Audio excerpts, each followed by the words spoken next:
Coaches, video coordinators, and everyone in between, welcome back to our YouTube channel. In this video, we're going to cover a few different ways that you can tag possessions. We know this is a really common workflow for coaches, so we wanted to help streamline that process with some ideas. These aren't the only ways you can tag possessions, but hopefully they will serve as some creative inspiration.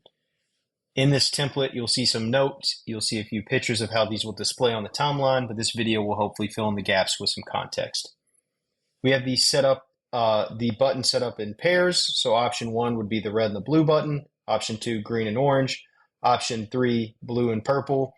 You would likely only use one of the 3 options in your template. I'm sure there's a scenario where you could use multiple, but I'll walk through the pros and the cons of each, starting with the top option number 1. So you can see how the timeline displays here. The advantages to this are it's a very simple timeline. It's not a lot to look at. It's not congested.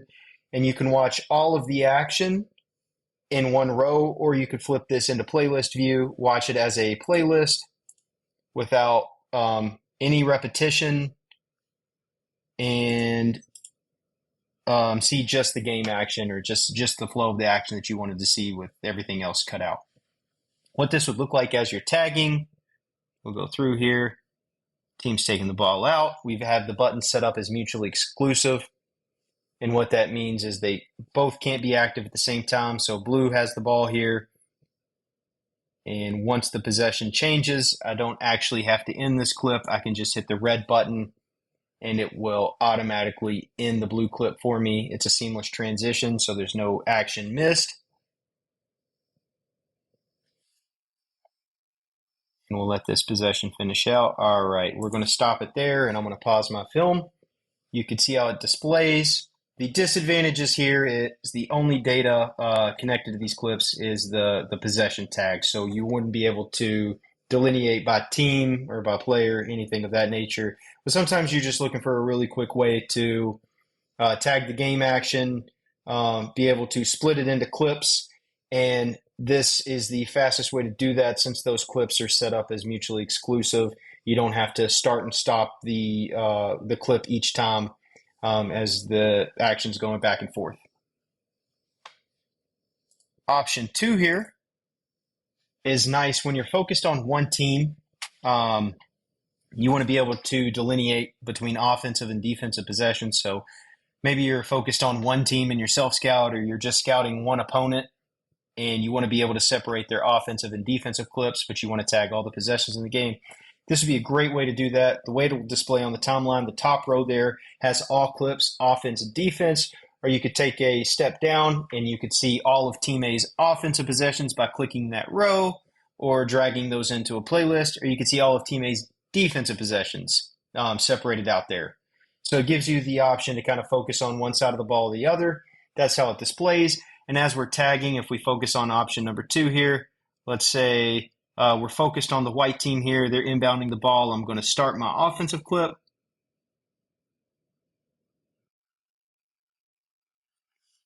And once the possession changes, again, they're mutually exclusive.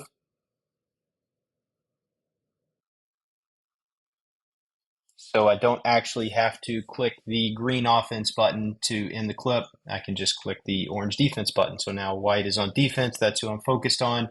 You can see on the timeline, I have a clip going into the Team A row and also a clip going into the Team A defense row. Option number 3 is the most sophisticated of the 3 options. This would be nice, really effective to use when you're focused equally on both teams. An example of this would be you're in conference play, you're scouting a game in which you're going to play both opponents in the next couple weeks, so you kind of want to do double the work watching one game.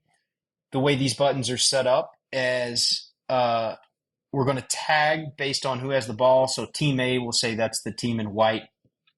It's going to tag a Team A offensive possession and simultaneously tag a Team B defensive possession. Because when Team A has the ball, Team B is on defense. So we can delineate here for both teams. We could watch Team A's offensive possessions, Team A's defensive possessions, or Team B's offensive possessions or Team B's defensive possessions. So you could delineate between offense and defense for both teams here. And the way that looks on the timeline, we can see we have an offensive possession here. These are all the offensive possessions for Team A and Team B, or we could go offense Team A. That's right there. And then we have a corresponding clip. If I expand this, every time you see a Team A offensive clip, you're also going to see a Team B defensive clip. Every time we see a Team B offensive clip, right here, we're going to see a Team A defensive clip.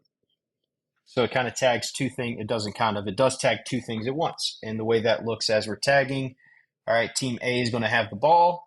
They're inbounding on the baseline. I'm going to select Team A, and you're going to see a Team A offensive clip created at the same time in perfect harmony with a Team B defensive clip. And I'll go through and tag this possession.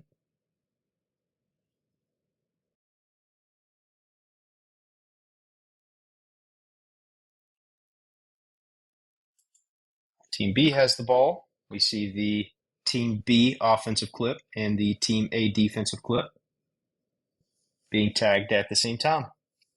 Hopefully that provides you with the context that you need to choose an option that's right for you and your workflow. We have different options here. If you have any questions on how to set these up, how to change the teams, if you can't figure that out, you can reference one of our other videos.